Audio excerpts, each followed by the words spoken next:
Recording. Sweet. Okay. Thanks, Aroha, for coming in and giving us your time to talk about the events industry, your journey in study and your professional career. So it's going to be really interesting and super valuable for our students to hear. And let's just kick off with a bit of personal background so we get a feel for who you are and where you're from, where you grew up, where you call home, and your family. Cool. Hi, Aroha. So I grew up in Gisborne, born and raised in Gisborne. And I guess that's where my sporting journey started. I felt that Gisborne was a great place because it provided me with a lot of opportunities to try a lot of different sports. So growing up, I played a lot of netball, hockey, cricket, BMX, cross country, and then more of a focus on soccer, surf lifesaving, and athletics, so running throughout high school. Lived there until I was 20 and then moved to Tauranga to study at the Bay of Plenty Polytech, now Toyoho Mai.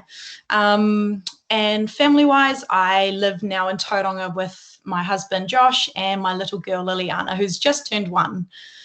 Awesome. Sounds like a busy time in your household then. And yes. A lot of our students have got young families, so they'll get that. I guess, was Tauranga looked as like the big city coming from Gizzy? Is that sort Absolutely. Of the closest big city? And yeah. Was it a big deal to move out of Gizzy to? Yeah, for me, absolutely. Auckland never really appealed to me. I wanted somewhere that I could go and get a decent qualification that I couldn't quite get in Gisborne. And for me, Tauranga was just a bigger, nicer Gisborne. So I still got that beachy lifestyle, although I don't do surf lifesaving anymore. That was a big part of my childhood and how I grew up. So Tauranga really appealed for me to get a good qualification in a really nice area. Close to the beach. Yeah, nice. So let's just, I guess, segue into a bit about your educational background, I guess. What sort of, I know that sport was a big part of your life in Gizzy and school in Gizzy. And what sort of got you into thinking about studying in that sports space as a tertiary student? Yeah, so when I was at high school, I did my NCEA, didn't pass with anything super fancy. I just achieved all of them. My focus at that time was my sport and my friends. When I finished high school, I didn't really have any desire to go and study some more. I was like, I've just done gazillion years of studying. The last thing I want to do is go and study some more. Yeah. So I actually just worked at the local pool complex as a lifeguard for a couple of years. And then I was like, actually, you know what? I want to study sport. So I'd been out of the game, the studying game for a year and a half. Didn't think I'd be able to get into a course straight away. So I actually studied a certificate in health science at the local Polytech in Gisborne. And that was just a 6-month course. And then applied for the Bachelor of Sport and Recreation and got into that. And did you have any long-term vision of what you wanted to do with this qualification, or was it more of I love sport, let's study sport because it's something I'm into?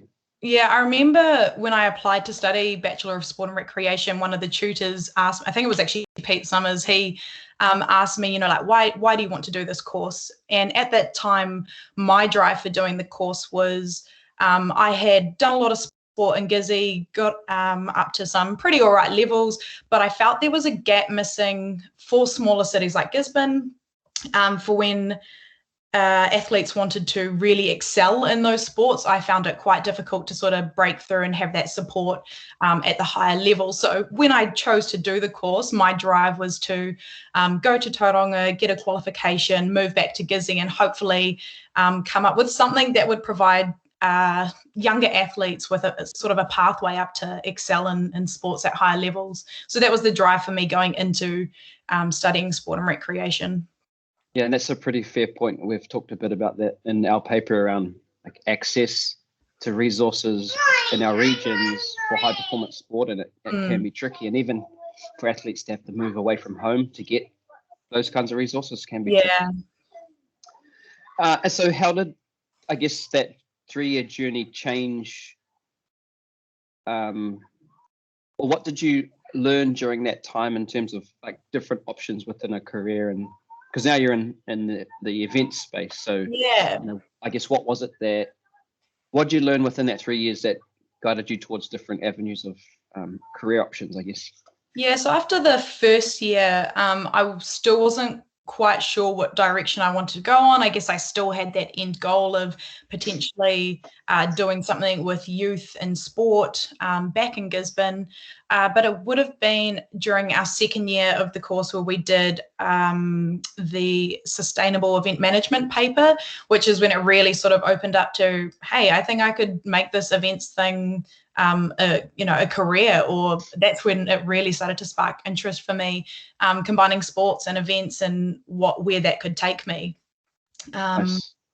Yeah, so I don't know if they still do it now, but back when I was doing sport and recreation course, every year the students would go up to Eden Park and they would do a tour around Eden Park. So again, that sort of just piqued my interest a little bit more. A student in the year above me, she had contacted Eden Park after the tour that they had done, and she said, "Hey, I want to do my third year placement with you guys. Can I do that?" And they agreed. So she did her third year placement with Eden Park, which opened doorways for students in my year. So was that the first time that we had a student placed up at Eden Park? Yeah, right. That was the year above me, and of course there was quite a few students that were interested and they wanted to go to all the big rugby games at Eden Park. So we actually had to apply to Mike to go for this one spot that Eden Park had. I was lucky enough to get that, but with that came sacrifice, a hell of a lot of travel back and forth, juggling classes and a part-time job. Because correct me if I'm wrong, but that was almost more like an internship, yeah, where you like had some pretty clear objectives and stuff that you needed to do and develop, and had some really good support in that full year. Yeah, absolutely. Yeah, it wasn't just like being there to see what happens. Yeah, no, I definitely had jobs and a responsibility to do in the lead up to games, and then obviously on game day as well. But yeah, so that was awesome that I was lucky enough to be given that opportunity because of somebody else's relationship and their drive to want to study or, want to work at Eden Park or at least get some experience in that space. So I was lucky enough and then made the most of my opportunity there and learned a hell of a lot in that time as well. So on that note, like how important are the networks that you built from that experience? Oh, it's incredible. Following on from my time at Eden Park, it didn't help initially with the short term where I moved in my career, but seeing how many people I have met, a couple of years on from my time at Eden Park, it really has opened doors. And, once people have worked with you once, if they hear of your name again, they're more than welcoming and they want to work with you again. So I've found long-term benefits from all of those relationships that I made at Eden Park, but also it gave me a really good understanding of sort of the core principle on how events work.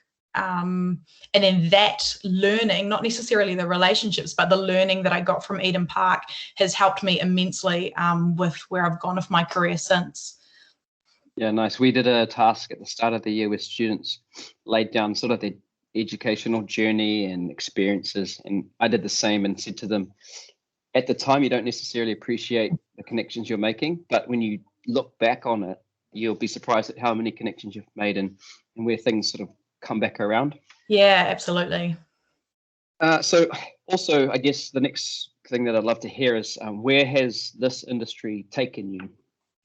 Yeah, so I guess that sort of comes back to end of my degree. At that time, I was like, events is what I want to do. I want to go work at that time it was ASB Bay Park. I want to go work at ASB and do all things events, but they didn't have any openings for me, unfortunately. They were fully staffed. That's the reality, huh? Jobs and openings. Absolutely. So I sort of just was like, okay, I want to work in events, but what can I do? Pete Summers, who was the head of Sport and Rec at the time, he had actually been contacted by one of his old students who had done the Sport and Rec course as well. She was working up in Auckland for the World Masters Games, and she reached out to him and said, look, I've got an internship position. Do you have any students that would be interested? So he put my name forward and I got in touch with her. And she's like, actually, you're not going to be studying by the time we need you, so it can't be an internship position. And I was like, I don't care. Like, I don't care if I'm not paid for this. I don't care really what the role is. I just know that I want to get into events. I'll come and move up to Auckland, for a few months and work on whatever you need me to work on. So when I got up there, my role was a dual role. So I did customer service and accreditation. So sort of weird. They managed to scrap together a small salary for me. But for me, it was just about immersing myself in the events experience and learning everything that I possibly could. So I was really lucky that from, somebody else's relationship, again, it was from the head of Sport and Rec and one of their ex-students, that this opportunity presented itself for me. When I was working at World Masters Games, we had someone come over from the Gold Coast, a recruitment person from the Commonwealth Games. They put on a presentation. They knew that World Masters Games was finishing soon. And they said, look, we're looking for experienced people to come and join our team. We've got loads of different roles. So come and apply. And I'm thinking, this sounds amazing, like the Commonwealth Games, how good. But I've got a Sport and Rec degree. I'm working in customer service and accreditation for World Masters Games. Like, they're probably not looking for someone like me, but I'll throw my hat in the ring anyway. I'll give it a go. So I applied, and surprisingly, I got a job there, which was incredible. So that would have been, 2017. But from my perspective, not a surprise, because you've put in, like a whole year of interning at Eden Park, and then you put your hand up to volunteer at, to do what you could to stay in that space. So it might seem like at the time it was surprising, like it just seemed like this amazing dream, and never thought I'd ever have the opportunity to work on something like that. But if anything, my experience to that point had shown me as to, if those opportunities present themselves, just to throw myself into it. Even if it's not what I expected.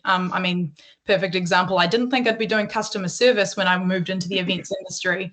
But that's where I started, and that was exposure to see how major events work.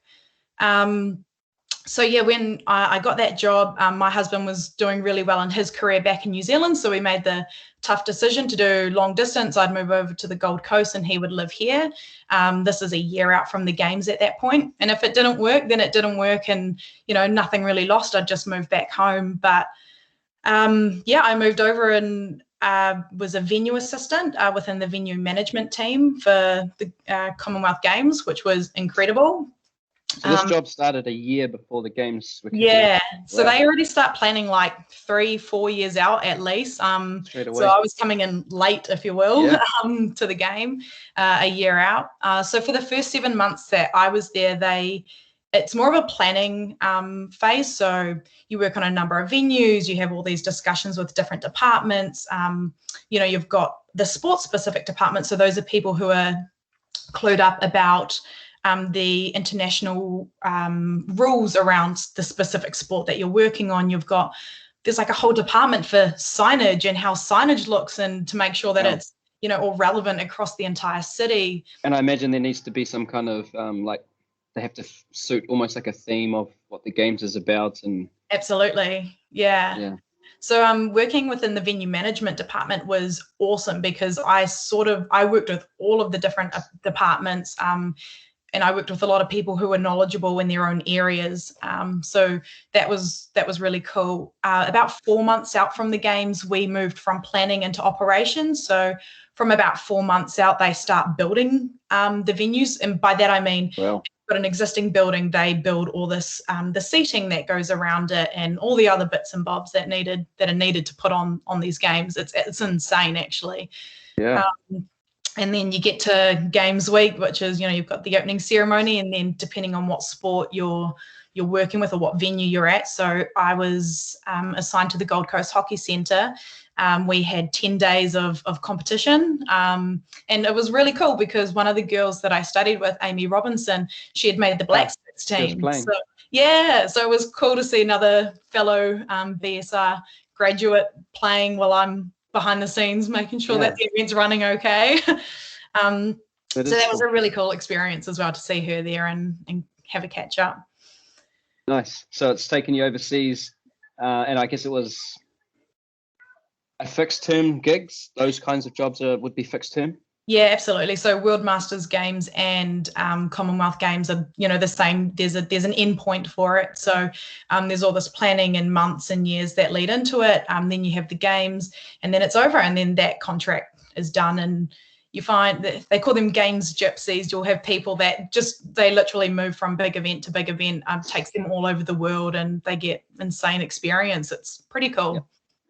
So I guess that's because one of the other questions I had was, what are your views on the pros and cons? And if that in that kind of a space, you'd have to be in a position where you can travel the world. Like have it almost like you wouldn't have any ties to being in a fixed spot for a long period of time. Yeah, it's definitely.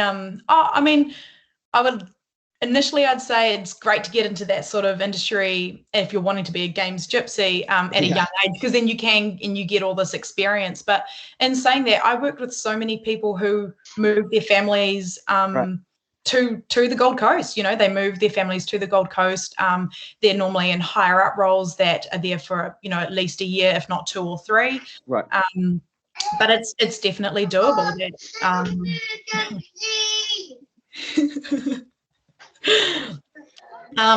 But yeah, it's. Can you hear him? Yeah. All good. But yeah, it's funny because just recently I was contacted by the head of venue management for the Birmingham 2022 Commonwealth Games saying, "Hey, Aroha, we think you'd be a great fit for our team. Do you want to move over to Birmingham and come work on the Commonwealth Games?" And I was like, "Oh, wow. Oh, yes, I do, but I can't. I've got a house and a family now. And it's just not my time to be up and moving my young family overseas." But cool to know that the experience and the relationships that I made, I'm being contacted from halfway across the world because I've worked at the Commonwealth Games and I gave it everything when I worked there. But yeah, that opportunity presented itself. Position to be in where you're turning down opportunities like that. That's unreal. Yeah. So let's just talk a little bit then about your current role, like what you're doing now. Something I guess that's local and that we'll know about it. Yeah, so I had a job up in Auckland once I moved back from the Gold Coast, and then ended up back in Tauranga where I wanted to be. And I'm an event coordinator at Trustpower Arena now. So I've been there since December 2019. It's from when I left the Commonwealth Games, I moved into sort of corporate events. So school balls, dinners, awards evenings, that sort of stuff. So I've moved away from the sports industry, not through my own choice. It's just that's how it's progressed. But Trustpower Arena definitely gives me loads of different experience over loads of different types of events. So we still get Magic netball games, so a little bit of sport, but mostly corporate events now. But it keeps me really busy. And what I really like about the events industry and about my current role is that there's no 2 days that are the same. I'm working on so many different events. So I was going to ask, what does like a typical day look like? But there probably isn't a typical day. No, I mean, every day starts off with coffee. That's probably the only standard. But, if I don't have events on, we use a system and we script essentially. So I pull together all the information, put it in the system for our other departments to see, obviously liaising with the client and what they want. For small events, I'll meet the client on site and take them through run through of the day and what that's all going to look like. For our larger events, like Ames Games, for instance, they have quite a few days leading to the pack-in. So there's a few days before sports actually kicks off or the opening ceremony kicks off for Ames. So there's a lot of work that goes in the days leading up, overseeing all of that, and then obviously being on the ground and watching it all unfold. Yeah, that's right. I suppose once the day actually happens, all the work has been done prior. Yeah. And that's when if you've covered everything that you need to. Absolutely. And then, there's always stuff that pops up on the day, but that's the events industry. That's right. Things pop up all the time, things out of your control, things that you can't foresee.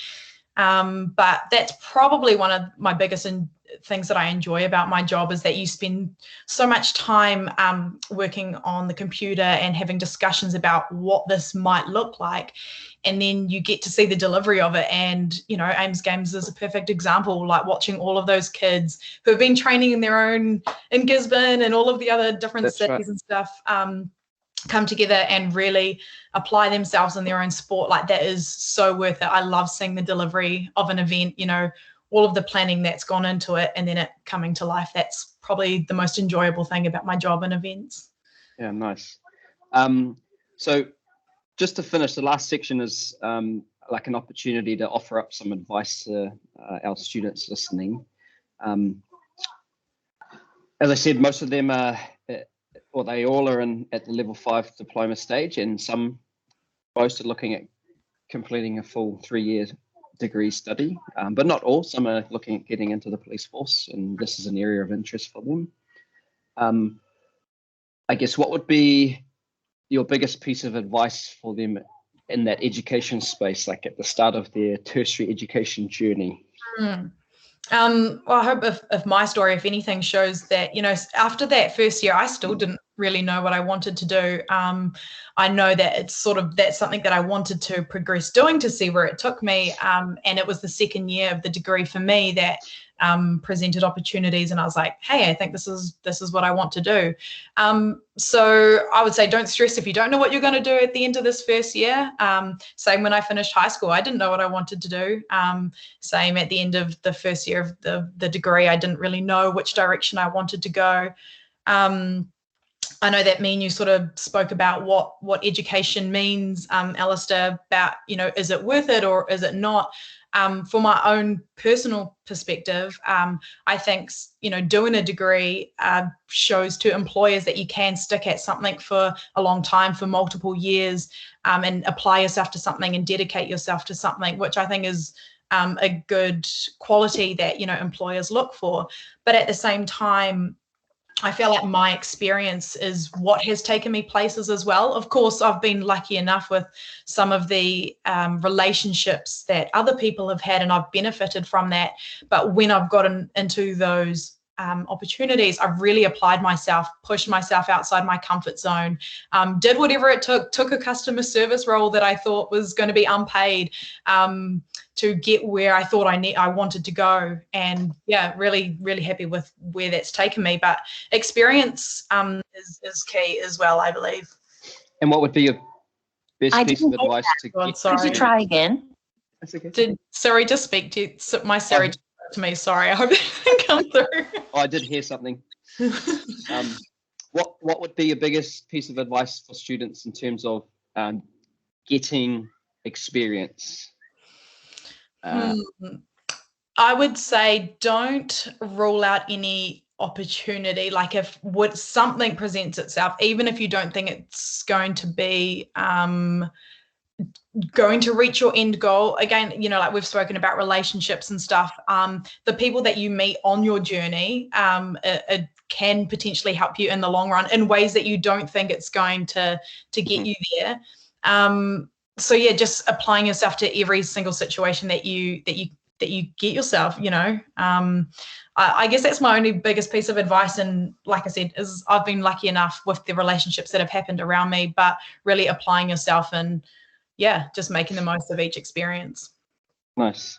I think that's pretty awesome advice, and something that I know for myself, opportunities that have come up that I've often thought, I don't know if this is me, have turned out to be me, and things that I thought was where I wanted to go weren't necessarily where I wanted to go. But like you said, taking opportunities when they come up, but then also applying yourself, because once you get that opportunity, it's then it's your space to show what you can do, and that's when you get people thinking of you next time another opportunity comes up, based on what you did during that experience. Yeah, my experience, my personal experience for when I got that message about Birmingham Commonwealth Games, I was like, for me, that was actually such a bittersweet moment, because for me, I've worked so hard in, building up my reputation within the events industry. And for me, that was the moment of, oh my gosh, people remember me, Yeah, that's right. All my hard work has paid off, but I can't take it. So have you got like a dream event that you'd love to be a part of at some point in your life or in your career? I really, really did enjoy the Commonwealth Games and just how those events sort of come together. And my dream would be to work on a Commonwealth Games or an Olympics again. I did see that Brisbane have got 2032. So potentially I could be back over in Aussie. Who knows? I know that at this time for me, it's about building my family, and if my career has to take a back seat for a moment, that's fine. That was the decision that we've made. I would love to work in that space again. I find it really hard to describe what my experience was like working on those major events, because it's like nothing that I've ever experienced before. Everybody's working towards this common goal that has an end date. They come from all across the world with all of their experience, and then everybody goes back to wherever they go to, but you've made all these friendships and you've had all these experiences. It sounds probably a strange feeling when it's over, like, oh yeah, definitely. Where's everyone gone? Yeah, exactly. It's sort of surreal, but I'd love to go back and work on a major event like that, maybe in the future. Awesome. So just to finish, Aroha, thanks for your time. That was a really cool journey that you've had, and some really cool gold nuggets that I think the students will be able to reflect on and apply for themselves. So appreciate your time. All good. And thank you so much. Sweet. All good. Where's the spinner? You know what she did?